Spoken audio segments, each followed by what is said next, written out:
forgiveness and healing. And I deliberately put that in that order: forgiveness and healing. And I speak to it in this regard today. You know, sometimes it's hard to really receive God's forgiveness in our life because maybe we have done things or hurt people, and we know even if we receive the forgiveness of God, these people we've hurt bear scars. And we think, how can I receive the fullness of the forgiveness of God when people I've hurt still limp, are still scarred, still wince, still cry? How can I be set free in forgiveness when people I've hurt still bleed? And so sometimes we can't live with this forgiveness when they live with our sin. And I just want to speak this one thing, this one aspect of hope. There is so much in this. But look, firstly, all souls are mine, says God, Ezekiel 18:4. All peoples of the world are mine, Psalm 24:1. The world is God's. Justice is God's. Forgiveness is God's. And so even on our interpersonal level, when we know the sin we've caused people, there is still someone who owns that person more than that person owns that person.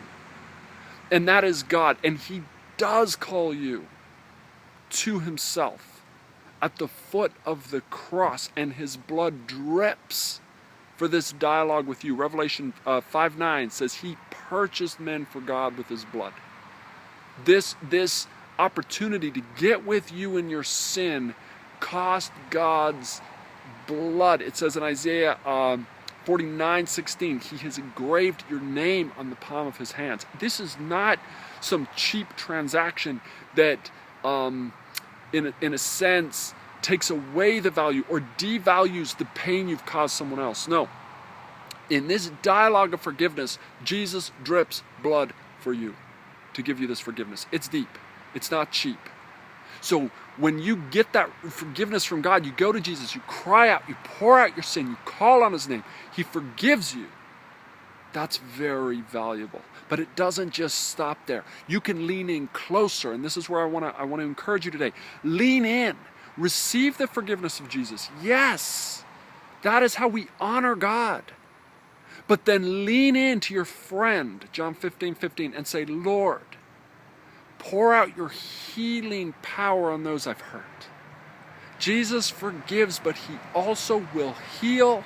And He tells us if we call on His name, in His name, things happen. His Spirit is poured out. Ezekiel 36:26, God says, I will give you a new heart and a new spirit. And you can pray that for those you've hurt.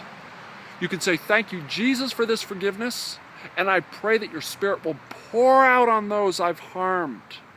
Reach them, heal them, restore them.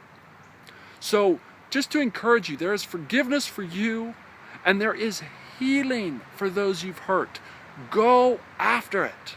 Make it a mission.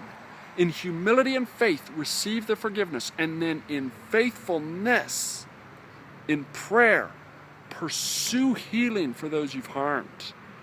This is a redemption story. God bless you.